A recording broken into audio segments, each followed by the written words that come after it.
Let's look at the lower shaft area and the bottom of the machine. On the very left hand side, you have a white thread cutter cam. This white thread cutter cam is very important in the operation of the thread cutter.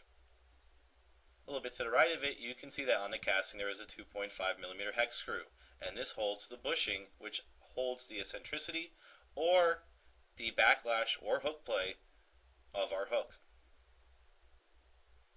To the right of that, you can see a white feed lift cam.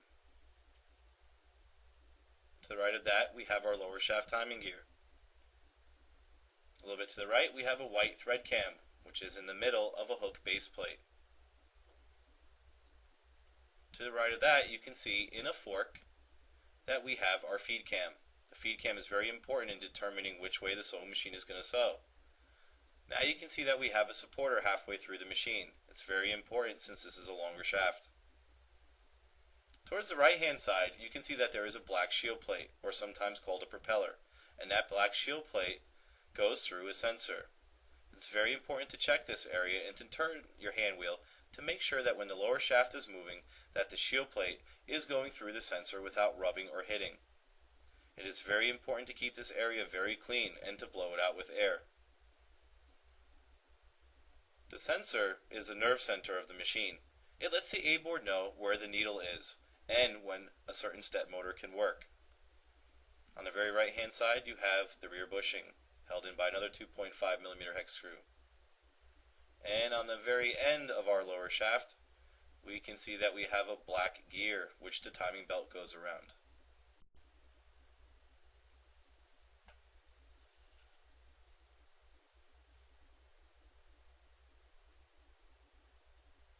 Now on this machine, we have a feed dog drop step motor. It is very important to keep this area clean as well. Since lint falls down, it could get into a white gear, which is underneath that motor area. It's very important to test it and to turn this white gear.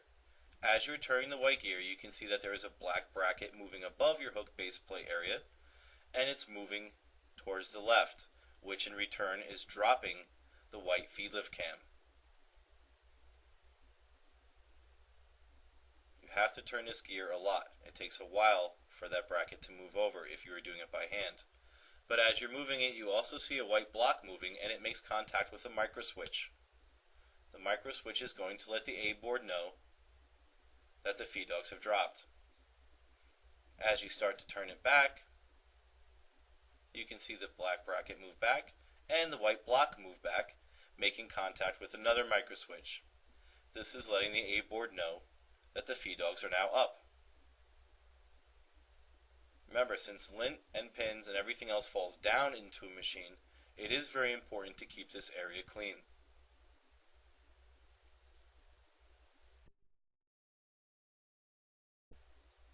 Be very careful the way you grab the machine from underneath.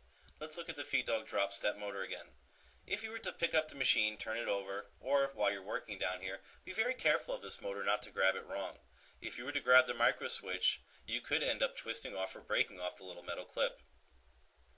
In return, you would hear a little high-pitched sound and the white gear would not turn very smoothly, or maybe not turn at all. It is very hard to detect on the machine. Always take care of the feed dog drop step motor when working down here. Now you can see we also have two solenoids on the machine. One solenoid operates a holder for the bobbin for the thread cutter to work properly. The other solenoid is for checking the bobbin to see how much bobbin thread is left. You can see that we have a feed step motor on the machine with a silver dial on the outside. This silver dial is the customer's adjustment for balance of a stitch. Notice that the line on it is vertical. It should always be kept at vertical.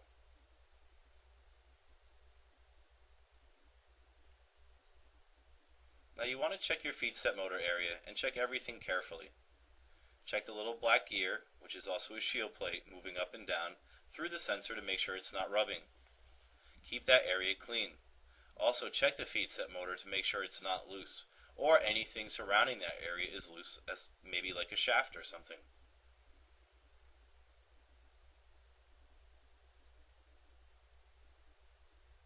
Now, zeroing in a little bit on the feed step motor, we can see that there is an arm coming from it, and it goes down and attaches to a black block. On this black block, we have two small screws. One is a smaller one that holds the black block, and the little bit larger one is for adjusting the balance. This is our adjustment only. We never want to fix from the outside by using that large silver dial. We always want to go inside the machine to the larger screw and either turn it to the left or turn it to the right to adjust our stitch bounce. This is a very important adjustment, and we will take a look at it a little bit later.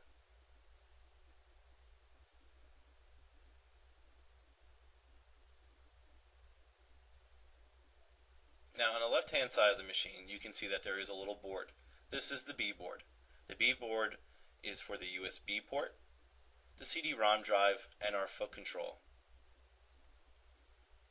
If for some reason it is broken, or the customer has broken the USB port, it is very easy to change. You have to remove the base unit and the bed cover, remove the two screws, and you can start to lift up the B board unit.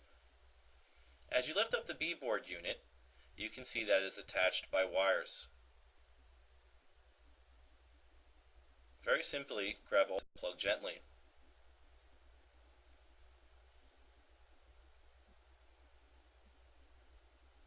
Now, when you are putting a new B board unit on, it usually comes with wires, so just unplug it. Take the existing wires in the machine and plug it back in.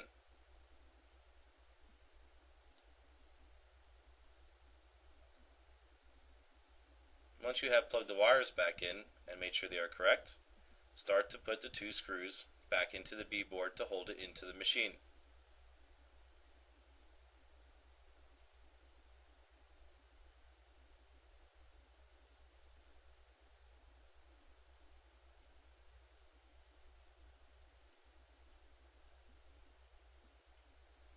That is the lower shaft area. Always make sure to keep it clean.